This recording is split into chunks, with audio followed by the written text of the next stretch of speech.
নমস্কার, home cook with পুপু চ্যানেলের আরেকটি নতুন ভিডিওয় সকলকে স্বাগত।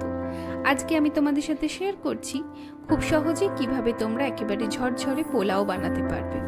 তার জন্য আমি এখানে নিয়ে নিচ্ছি 2 কাপ পরিমাণ বাসমতি রাইস।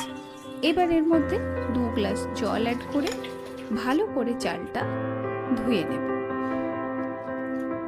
এইভাবে জল পাল্টে পাল্টে 3 থেকে 4 বার কিন্তু চালটাকে ধুয়ে নিতে হবে পরিষ্কার করে। চাল ধোয়ার পর এর মধ্যে আরও 2 গ্লাস জল অ্যাড করে দিয়েছি। ঠিক চালটা এই রকম ভাবে ডুবে থাকবে। এই অবস্থায় ঢাকা দিয়ে 1 ঘন্টার জন্য চালটা ভিজতে দেব। 1 ঘন্টা পর দেখো চাল কিন্তু অনেকটাই ফুলে উঠেছে, বেশ অনেকটাই জল শোক করে নিয়েছে। এবার চালটা জল ঝরিয়ে সাইডে রেখে দিয়ে একটা কড়াইতে কিছুটা সাদা তেল দিয়ে দিলাম। তেল একটু গরম হলে দিয়ে দিচ্ছি 1 থেকে 1.5 চামচ মতো ঘি। এইবার আমি দিয়েছি ফোড়নে তেজপাতা, শুকনো লঙ্কা, ছোট এলাচ, দারচিনি, লবঙ্গ আর কয়েকটা গোলমরিচ। ফোড়ন একটু গরম হয়ে গেলেই এইবার এর মধ্যে একটা সরু সরু করে কুচিয়ে রাখা পেঁয়াজ ততক্ষণ নাড়তে থাকবো যতক্ষণ না পেঁয়াজের কালারটা ব্রাউন হয়ে যাচ্ছে। পেঁয়াজ পুরো ভাজা হয়ে গেছে। এবার এর মধ্যে দিয়ে দিচ্ছি কাজু বাদাম। কাজু বাদামগুলো কিন্তু এইভাবে কন্টিনিউ নেড়ে ভেজে নেওয়ার পর জল ঝরিয়ে রাখা চালটা এর মধ্যে দিয়ে দেব। এইবার সব কিছু ভালো করে 1 থেকে 1.5 মিনিট মিডিয়াম ফ্লেমে মিশিয়ে নেওয়ার পর দিয়ে দেব স্বাদ অনুসারে নুন।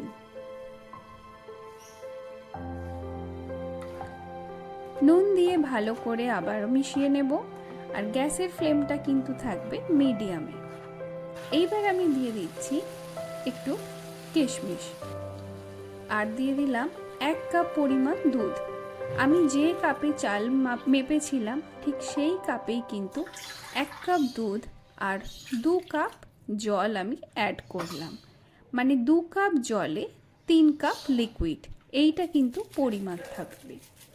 এইবার এর মধ্যে একটুখানি ফুড কালার দিয়ে দিলাম।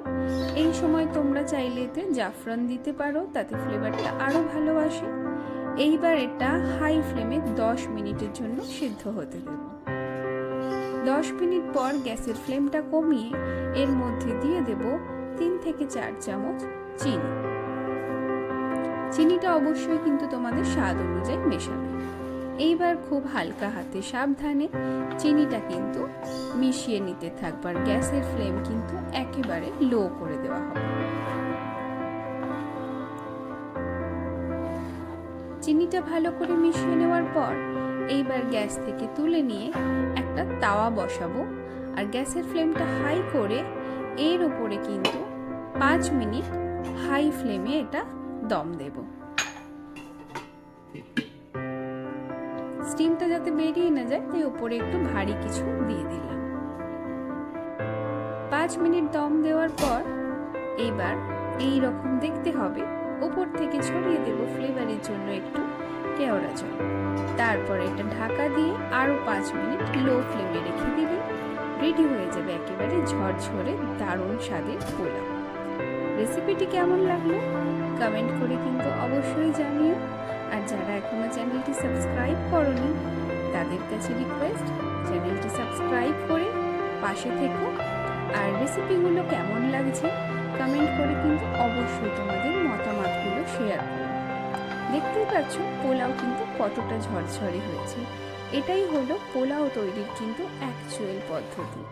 এইভাবে পোলাও করলে এতটাই ভালো খেতে হয়, সেটা একবার ট্রাই করে দেখলে বুঝতে পারবে। আশা করি রেসিপিটি তোমাদের খুবই ভালো লেগেছে। দেখা হচ্ছে নতুন একটা ভিডিও।